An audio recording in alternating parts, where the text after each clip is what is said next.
Assalamualaikum warahmatullahi wabarakatuh. Nama saya Rifki Madi Ferrari. Saya dari kelas A3 akan mempresentasikan hasil codingan saya.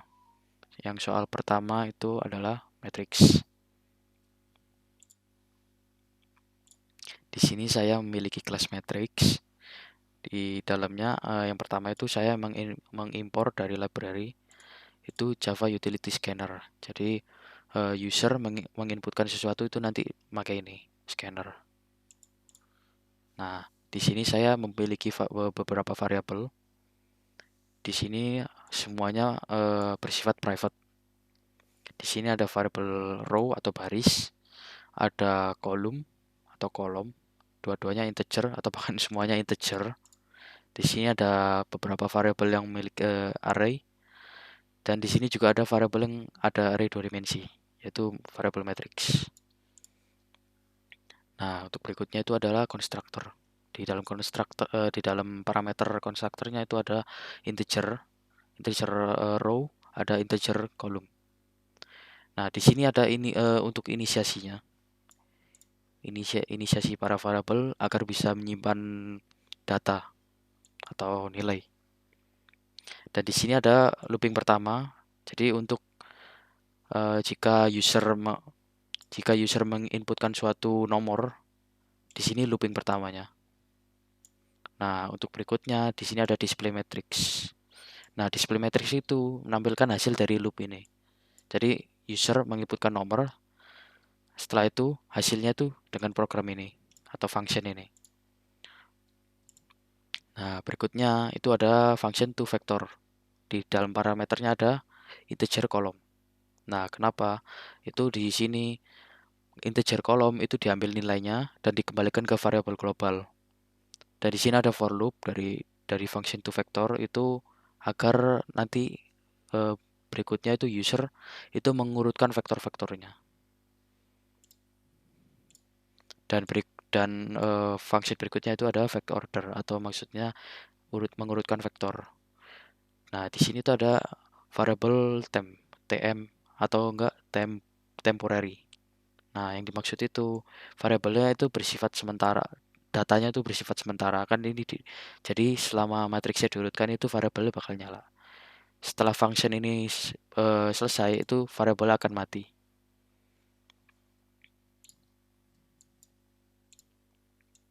Dan untuk function berikutnya itu adalah set index vector. Di sini ada nested loop. Nah, ini digunakan untuk mengambil nilai vektor yang sesuai dengan inputannya user. Oke, selanjutnya itu function terakhir yaitu change matrix. Nah, di sini itu seperti mengedit atau mengupdate lebih tepatnya untuk mengedit matrix. Jadi di sini function ini tuh berkaitan dengan ini. Function toVector sama function vector order. Nah, di sini tuh setelah diambil nilai kolomnya, nilai kolomnya dikembalikan ke variabel global tuh. Nah, setelah itu nanti vektornya bakal diurutkan dan akhirnya user nanti boleh mengupdate vektornya, matriksnya. Oke, untuk berikutnya kita akan melanjutkan di main class-nya. Nah, di main class itu juga sama dengan kelasnya. Jadi ada import Java Utility Scanner. Jadi agar user bisa menginputkan nilainya. Di sini ada variabel row dan kolom. Dan di sini juga ada, nah di sini ada programnya untuk inisiasinya. Nah, di sini membuat objek agar bisa menjalankan programnya dan memanggil function-function dari kelasnya. Oke, baik. Saya akan build dulu, mengetes ini sudah bisa atau belum.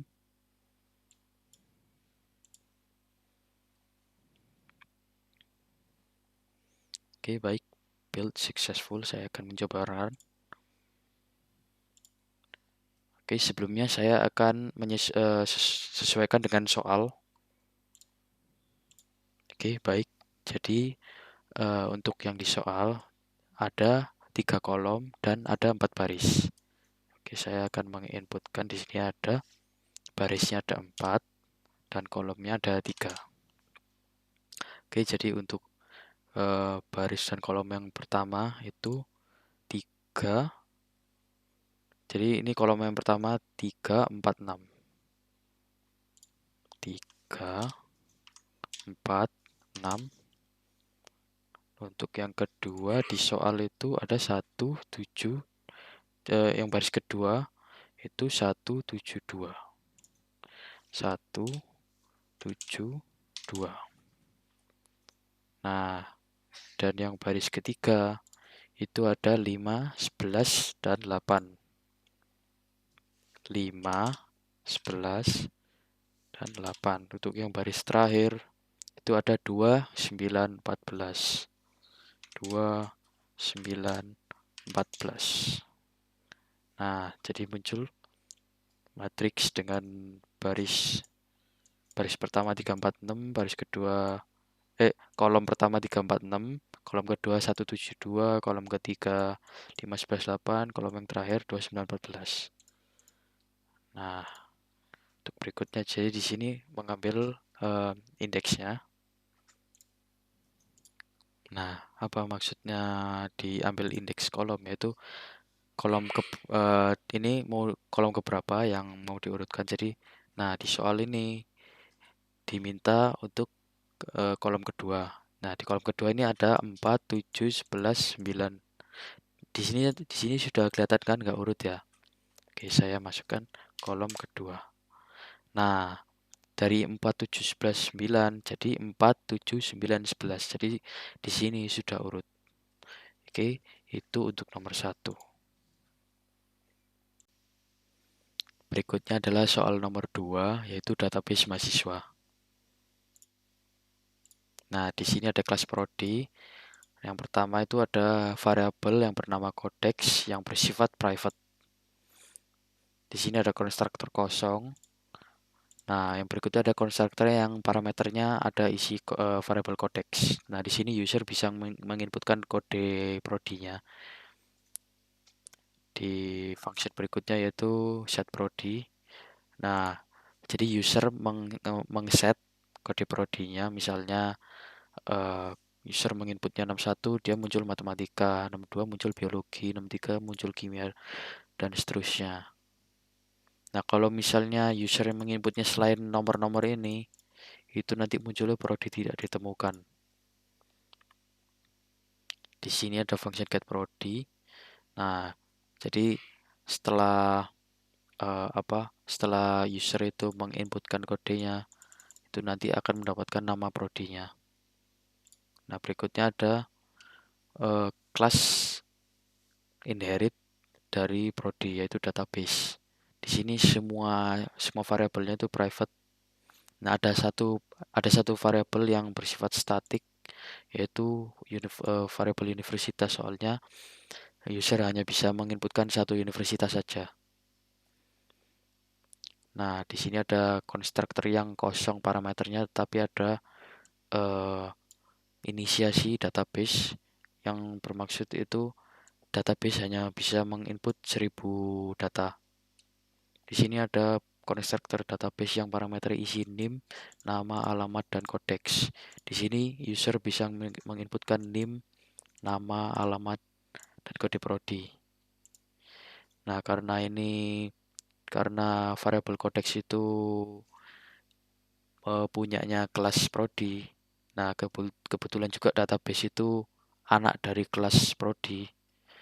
Nah, di sini bisa menggunakan super dan variabel kodex. Di sini meminta kelas database itu meminta variabel dari kelas prodi. Nah, berikutnya ada inisiasi beberapa variabel. Nah, di sini tuh ada ngeset dan getUnif. Dua-duanya statik, yaitu karena hanya sekali input dari user. Di sini ada function tambah database. Nah, di sini ada di dalam parameter ada i JK. Nah, I itu NIM, J nama, K itu alamat. Di sini ada kode prodinya. Nah, ini tuh buat kalau misalnya semisal user itu ingin menambahkan data lagi. Nah, di sini ada get jumlah database. Jadi total database itu nanti diambil setelah misalnya user menginputkan semua data-datanya. Misalnya user data pertama sudah diinput, data kedua sudah diinput, jadi program ini akan jalan.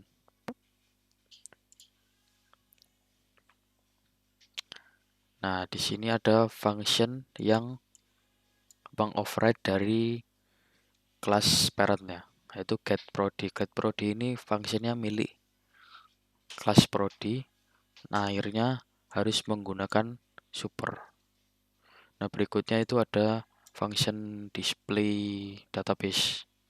Di sini program ini membuat menampilkan NIM, nama, alamat, dan prodi. Nah, untuk di kelas main-nya, di sini saya menggunakan impor Java Utility Scanner agar user bisa menginput nilai-nilainya. Nah, berikutnya itu di sini ada opsi user itu ingin menginput database atau enggak. Setelah mengetik ya, nanti user bisa menginput nama universitasnya. Nah, di sini selama itu jawabannya ya, itu nanti user bisa menginput nama, NIM, alamat, kode jurusan. Setelah user menginputkan nilai-nilainya, isinya, nanti user sebelum ini muncul, sebelum yang data pertama muncul, user ditanya lagi, pengen menginput data lagi atau enggak. Kalau user pengen input data lagi, semisal user menjawab ya, itu nanti data yang sebelumnya itu ditampilkan dulu, tapi user berikutnya diminta lagi. Oke, saya kasih contoh ya, saya coba run.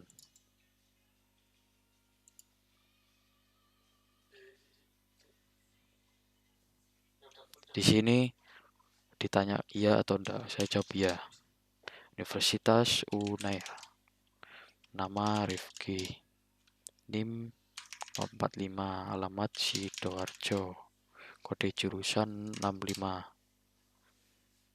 Nah, di sini ditanya lagi, apakah Anda ingin memasukkan data lagi? Saya jawabnya enggak.